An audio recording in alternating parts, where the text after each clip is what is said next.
Thank you. Happy Thursday! Welcome to ScreenJunkies Universe. I know it's Thursday because I already knew that and they didn't just tell me that. This is Dan Murrell. Hello. Hello, Danielle Radford is here. Hello, good morning. And special treat, we have both Danielle and Roxy Striar with us today. Yay! Early holiday presents for all of us. Although on time holiday presents as well. So in any event, you're welcome. We're going to talk about a bunch of things today, starting with one of the weirdest Star Wars, I think, things that I've ever heard of. And I think that this is if there is Star Wars fatigue, Dan Murrell, which I don't know. What does the science say on that? Danielle, let's refer to the law. Your body says yes. All right, so Dan's physical body, that's the science, that's the biology. Where are we lawyered, Danielle? I mean, legally they can keep making them. We can't stop them, it turns out. Legally, we have no recourse. So I think this is the cure. If there is Star Wars fatigue, which I don't know if there is, the jury's still out. This is the cure for it, and here's why. So now we knew that there was going to be The Mandalorian on the Disney Plus streaming service that is going to be released in 2019. This is the cast list, however, via IGN. Now, we knew that Pedro Pascal, who is the Viper, and we love dearly, was confirmed to be the lead in the series. He's playing a Mandalorian gunfighter. But what we didn't know is that we're going to have a series, ladies and gentlemen, featuring the amazing combination. I'm going to read the whole cast, but let's focus in first, ladies and gentlemen, on a scene that will take place, I hope, between Gina Carano, Werner Herzog, and Carl Weathers. And then Nick Nolte's going to roll in. Okay, so this is the cast for this movie. And it also includes the very great Giancarlo Esposito, Emily Swallow, and Omid Abadi from American Gods. This is an amazing cast, but just the combination of Gina Carano and Werner Herzog alone is enough to get me 1,000,000% on board. That is so weird. Yeah. Dan Murrell. Danielle. Yeah, I forgot that. Roxy. I forgot that Werner Herzog acted. Well, Isn't life an act? Fair. I love Werner Herzog. I just love the existence of Werner Herzog. I love the idea of Werner. I love the Werner Herzog inspirational calendars. We have Joaquin Phoenix because of Werner Herzog. We do. It's amazing. We have Werner Herzog to thank for so many things. That is vor. Just the thought of him and his meditations on darkness. He's also a really good filmmaker, let's be fair. But the fact that he's in this, but Gina Carano is another one that I love. Gina Carano. I know she can't act. You don't have to tell me. I don't care. I just want her to smash things. I want him to pontificate on life. I want this to be the scene. He's just standing there pontificating on life. And it's one of those shots where he's perfectly still, and then behind her, him in slow motion, all the action is taking place, and she's just wrecking things. If that scene is in the show, we saw Star Wars. Roxy Striar, tell me I'm wrong. I mean, I don't think you're wrong. I can't tell you that. I just don't know what this looks like.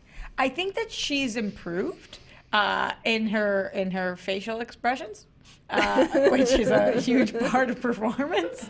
Big part. And I'm so curious as to what this is. What's happening? Well, and then remember, on top of all of that, we also have to put all of the Star Wars things on it. We have to dress it in Star Wars things. Dressed in, guys, Werner Herzog in I don't know, robes, armor. Robes or a armor? helmet of some kind? I prefer I robes. gotta be robes, right? Okay, you know what? Let's go through the cast and we'll name robes or armor. Ready? Great game. Yeah. Gina Carano. Armor. Okay. No? I was gonna go robes, but it'll be a 3-1 vote. Okay. We'll move on. I kind of get what you're saying. The more armor was the initial, but then robes. Maybe robes. Giancarlo Esposito. Robes. Yeah. Emily Swallow. Armor. Armor. Carl Weathers. 100 armor. All the armor. All of the armor. All of the armor. I'm Extra going armor. robes. Going robes I'm for going Carl Weathers? robes. Because, yeah. Yeah. All right. Omid Abadi. Armor. Oh, That could go either way. either way. Either way. Maybe both. At the same time? Werner. Werner's robes. Robes. I want armor, though. Okay. It will be robes. My heart wants armor. Yeah. Now, Nick Nolte gets into this mix as well, you guys, which I think he's just in a sand mask. You know, I just think He's in a sand people. Yeah. I think he's just Nick Nolte. Yeah. What is this? What is? He just wanders onto the set from time to time and says whatever's in his heart. Hey guys, it's me, Nick. American Treasure, Nick checking Nolte. in. What combination, what scene are you most looking? I just described my most anticipated scene. What's yours, Dan? I mean, a Weathers Herzog team up battle scene, fight scene. In robes or yeah. armor? Robes and Weathers is in armor and Cornet Herzog is in robes. It's a robes armor duel. Yeah, I see it now. I want Gina Carano and Nick Nolte. Oh, That's what I want. I stole it. Sorry, Jinx. I want there's going to be so much squinting in that scene. yeah. Just such good squinting. I think she walks in on him at the bar and sits down and joins, has a little casual conversation, get a little too tipsy, huge fight. Yeah. Big think that- brawl. Big brawl. Big brawl. Or And then the cameras make start out. rolling. Yeah. I think the question we're all asking ourselves is who is Gina Carano's mom in this series? Ray. I think Right. that's the question we are already asking ourselves. It's Ray. It's Ray. The Mandalorian. So this was written and executive produced, as we know, by Jon Favreau, with Dave Filoni, which is directing the first episode, which I think should make Star Wars fans excited because we love that Dave Filoni. Also directing, though, is an interesting mix of Taika Waititi, Rick Famuyiwa, who is great, Bryce Dallas Howard, and Deborah Chow. So the Bryce Dallas Howard of it all, I want her to direct the episode in which Gina's wrecking things as Werner Herzog. Herzog pontificates about life I agree. and the Force. Yes. I think if anyone's going to explain the nature of the Force, it's Werner Herzog. Yes. This is Bryce Dallas Howard's first directorial piece in a show. Like She's done some TV. She had done a short. Okay. I think we looked at this last time. She'd done short, but this is like really her first like Big big thing? directing project. Yeah. Yeah. maybe they give her a little more of a character development episode as opposed to like a big brawls can be a little tough. I'm They honestly are. imagining, do you remember from Pleasantville, the Fiona Apple remake of Across the Universe? Yeah. Where in the video it's just like that fight in the cafe and Fiona Apple's just floating through Yeah. it. That's what I'm picturing for that scene. Oh, yeah. On the opposite side of that, Rox, though, she has been in so many big action movies with like Spider-Man and Jurassic Very Park. true. She may just have picked up a lot of stuff on the way there. That's very She's true. also a fighter, so if anybody's going to not a fighter. No, I'm thinking of Gina Gina Carano. Carano, yeah. I'm just making I would love to see her get in the ring, though. I'm just making Gina direct it and write it and do everything. I love her. And it's one of those things, too, where the couple of times I've interviewed her, I repeatedly tell her that I love her, so it's super awkward. I'm in a movie with her. What? The J Muse Madness and the Method movie. Gina Carano is in it. Did you do any scenes with her? No, I didn't do any scenes with her, but I did view it, and she's got it going on. She really does. So there's that. Don't know why I waited like 30 minutes into this conversation to ask that kind of information. Well, the next time you see her, tell her I love her again. Not weird at all. Dan, do you were feeling, I think, a little Star Wars fatigue, yes? Does this renew your enthusiasm for The Mandalorian? It definitely piques my curiosity. I feel like you had my attention, now you have my curiosity. It's weird. It's super weird. If their goal was, because this cast is not recruited to tap into the youth market. I'm sure there are a lot of teenagers who are into Werner Herzog and All of them. Carl Weathers, but and I want to mentor them because they're on the right track. But this is just sounds crazy. So color me curious. Who do you think was a direct offer, and who do you think auditioned? Oh, that's. Carl Weathers doesn't audition for anyone. Yeah, No. I don't think any of this group would actually. Maybe Emily Swallow. I don't know. I don't Maybe. think anybody really from this group is like. What's a Werner Herzog audition like? Right? Mm-hmm. Oh my God, he's just doing Isn't sides life a tryout? from. What if he does sides from our afterlife? town? Yeah. I will be playing the stage manager. and the ladder. I agree. I think that Nick Nolte probably just walked onto set and was like, "What are y'all doing here? Is this a Star Wars?" And then just starts putting stuff on. They're like, "Well, I guess Nick Nolte's in the show now." He's known to he roams wild on the backlots of Hollywood. He's just an extra. We just see him all the time. I think he was probably shooting a small independent film on the stage next door and got confused, and they just decided to roll with it. It's a happy accident. Yeah, We're looking not? for those in movies. Yeah. Oh, man, amazing. Okay, well, I can tell you that my enthusiasm has been entirely renewed with this bit of insanity. Billy, how about you? Final thoughts on The Mandalorian? Someone was you guys were talking about Nick Nolte. This is probably my favorite thing in the chat. Johnny says, Nick Nolte is the industry name for a large piece of cardboard that oozes likability and just growls threats. Yeah. Yeah. And That's a very good summary, Johnny. And he has been for quite some yeah. time. Yeah, and he's, I think Star Wars needs that. Oh, I mean, Disney Plus had me from the day they announced Disney Plus, so I'll be watching for sure. Oh, yeah, I mean, we were all going to sign up, but I'm just excited now. So You were just going to unexcitedly be like, I guess I'll just watch it. I do that for a ton of things. That's true. Yeah. Yeah. I same. very unexcitedly watch so many things. I was not sold, but I'm more curious now. It's I'm being insane. honest. It's bananas. Werner Herzog, welcome to Star Wars.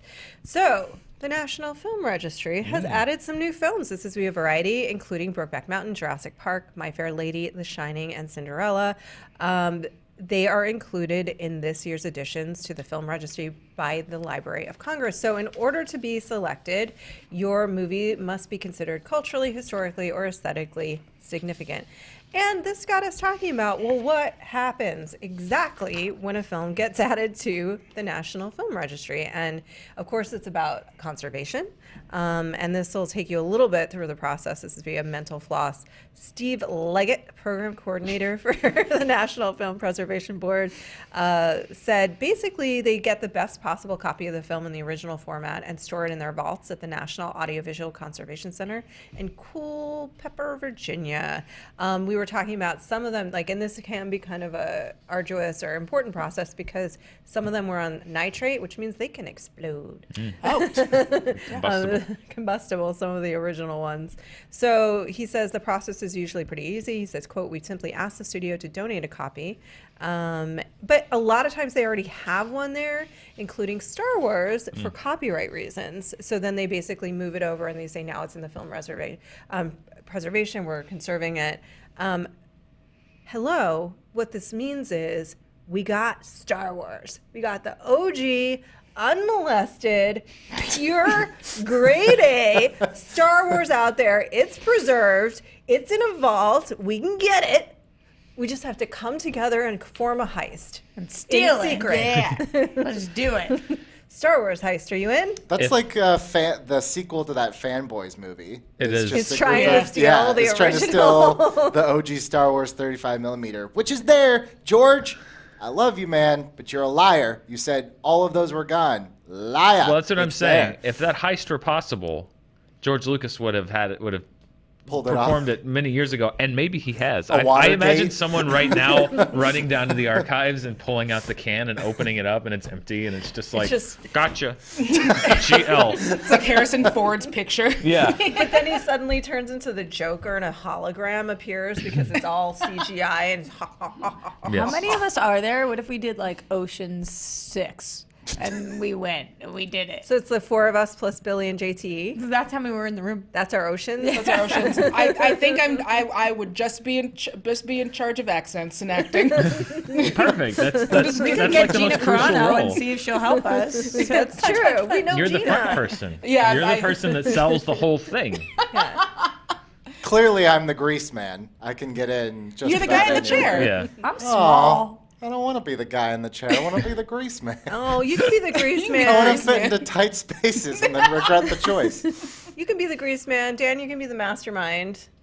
Oh, that's a lot of pressure. Yeah, It's on. It Aren't we is, all it's the on. mastermind? I'm, The heist works best I'm with a not, team. No, sir. you need one. I do not want that kind of Okay. You're responsibility. the here. We need a you're, quarterback. You're the George Clooney, and I'm the Brad Pitt who just like eats stuff next to you, and it looks like I'm contributing a lot, but I'm really just He snacking. didn't really contribute much, did he, in Yeah, those movies? no. He snacked. That's what he did. He snacked his way through the heist. I'm a pretty good snacker. I won't lie.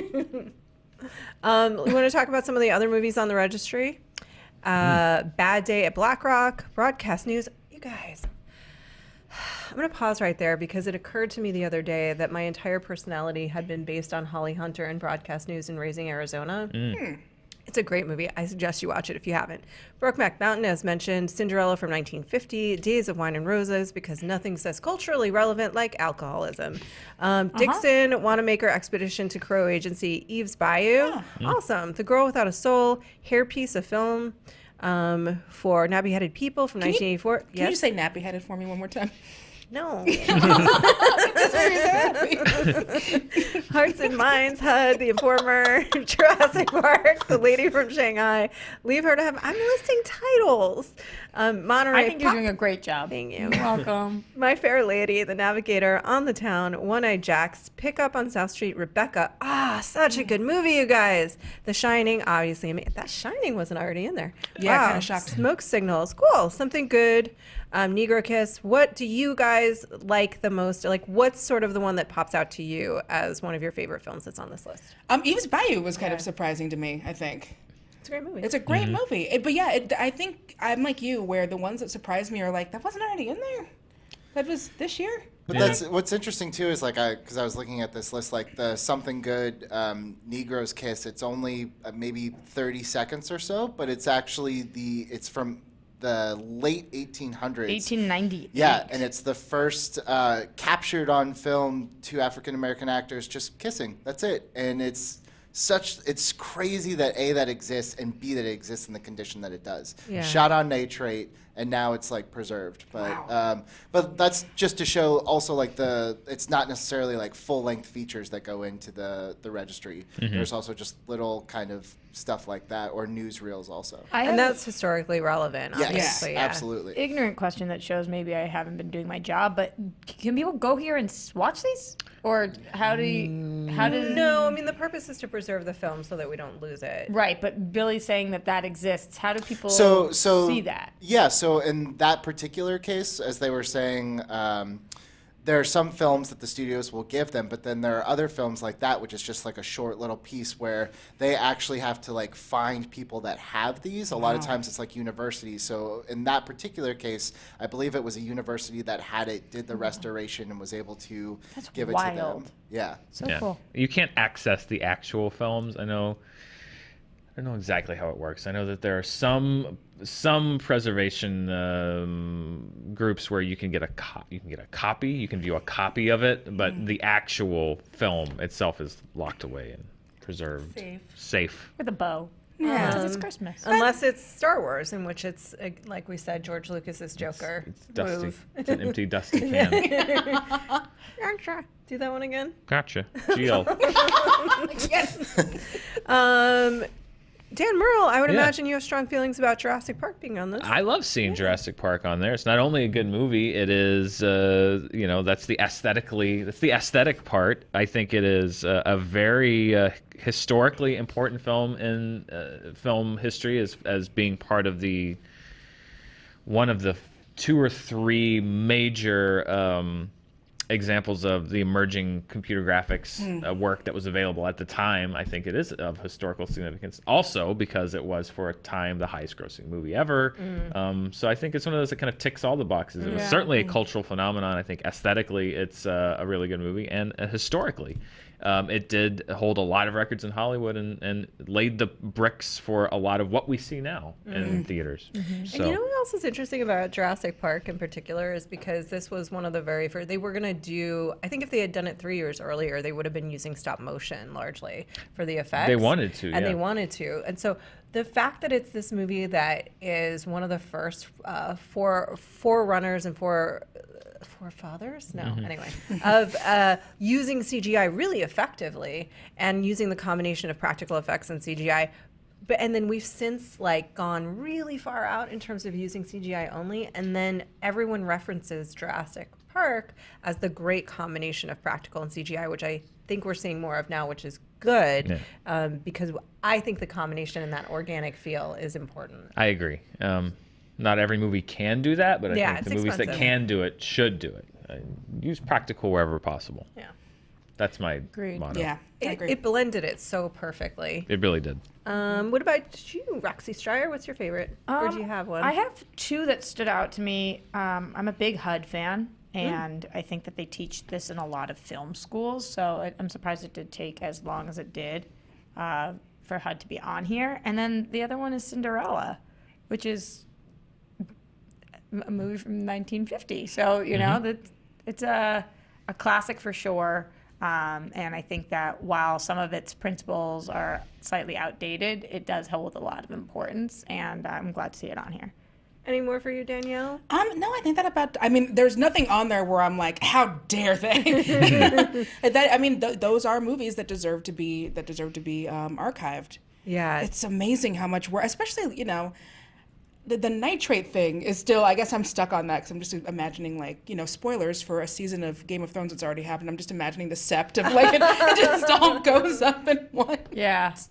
Yeah, well, I mean that's one of the things. The Inglourious Bastards is completely dependent on the idea of nitrate film stock being incredibly flammable and combustible, and it's when you read about how many films were lost because they were just stuck in old whatever building on whatever lot, and they just one day they just exploded. Maybe because we're doing our heist for good. Maybe we have got word of the explosion, it was gonna happen, and now we're stealing it for good.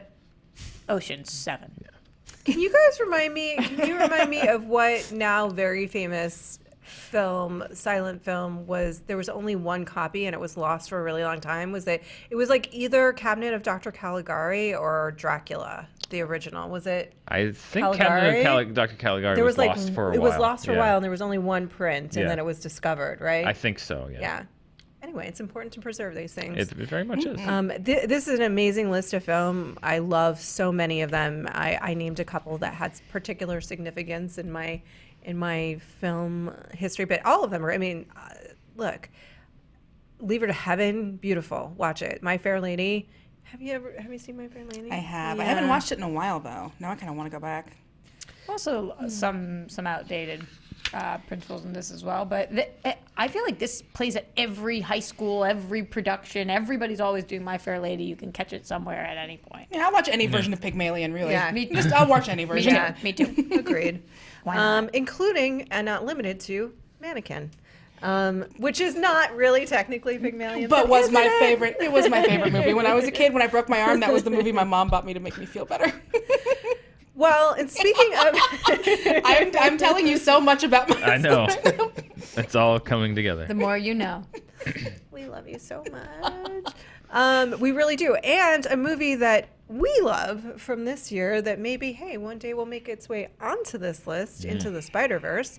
Danielle, you covered the junket for us. Talk about that a little bit. Set us up. We have some fun things to see. I did. It was super fun. So I got to talk to the cast, and I got to talk with Lord and Miller, who are delightful. Everyone was great. It's nice when everyone's when the movie is good. These junkets are so great because all they want to do is talk about this amazing thing they just made. So great. It was a great time, and I got to ask some very silly fan questions. So keep watching because your question might be in there. Absolutely. And speaking of spiders, it's spider fights today. All Spider-Man fight with Coy Jandreau, Ed Greer, and Markia McCarty. It's going to be awesome. But stay tuned right now and watch Miss Danielle talk to the cast and creators of Into the Spider-Verse. It's going to be fun. What makes you different is what makes you Spider-Man. ScreenJunkies. Yes.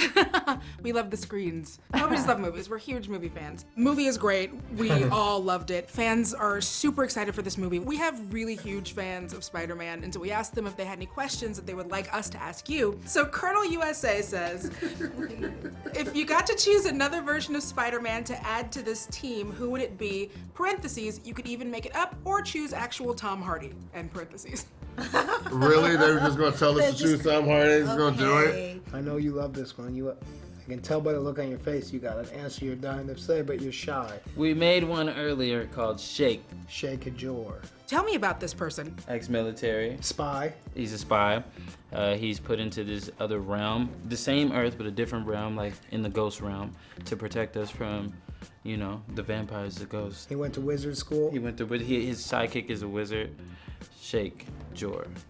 coming to theaters Near you. soon. In the history of Spider-Man, Aunt May had been bitten by a spider. That's and there true. was a Spider-Man in the Hey, I'm voting for that one. You know, I want to see a Spider-Man that's somebody who's got some kind of disability and just busts through it. That's amazing. I was gonna make my spider a woman, and it was gonna be Serena Williams. Oh. Also, just for me to find a way to get closer to Serena Williams. We already know she could wear that cat suit. I mean, we already know, man. She could. How many Spider people got scrapped for the movie, and are there any Spider-Verse characters that we might see in future versions? Well, Australian Spider-Man didn't make the cut. There were times when we had the idea that we might have even more Spider-Man poking through out the third act of the movie, but at the end of the day, it was Miles' story, and when it got too overwhelmed with too many characters, we couldn't focus on what was really important, what we really cared about, which was telling Miles' story. So the idea that the future is limitless is really exciting, so hopefully we'll get a chance to explore more of them. If given the chance, would you play your respective Spiders-Men? I think that's how you say it, plural. Would you play your respective Spider-Men in live action? Yes. Possibly. Yeah. If you pay him enough. Open up that wallet. Depends who's involved. If Chris and Phil are involved, I'm gonna say yes. If it's some like new guy who's got a vision, I'll be like, I'm sure somebody else is gonna fight to play Peter. Chris and Phil, using your success as bankable auteurs over the last decade, would you ever try to pitch a second season of Clone High for a little resolution to its niche fan base? Oh, yeah. Oh, man. Well, it's complicated, but not impossible. It's something that's fair to really, say? yeah, it's dear to our hearts, and we have been trying to figure out a way to do something with Clone Eye. The rights are very complicated. You know. Like some of the companies don't exist anymore, so there's quite a bit of like paralegal work that has to go into it. But it's something that we actually care a lot We would about. love for it to happen. If you could make any other Marvel IP in the same style, which would it be and why? Ooh, that's a good one. I have a soft spot for another Stan Lee, Steve Ditko creation, which is Doctor Strange. Oh, which I think would like really play amazing in animation. The third act of this movie feels like a Doctor Strange head trip in a way. Yeah, we like to make really psychedelic films for people who have never used drugs. What is your favorite live action Spider-Man movie or TV show? I like Spider-Man Homecoming, man. I cannot lie. I was like, let's not forget that Zendaya is in there and she's MJ, and that, you know, like, I'm not gonna say, you know, I have a personal, like, relationship with the director of that movie. I love you, you crushed it.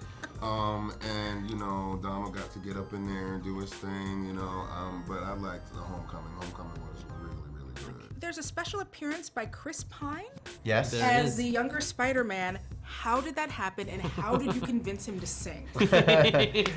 He's just a very generous actor, is all I can say, and he doesn't mind having a pretty good time.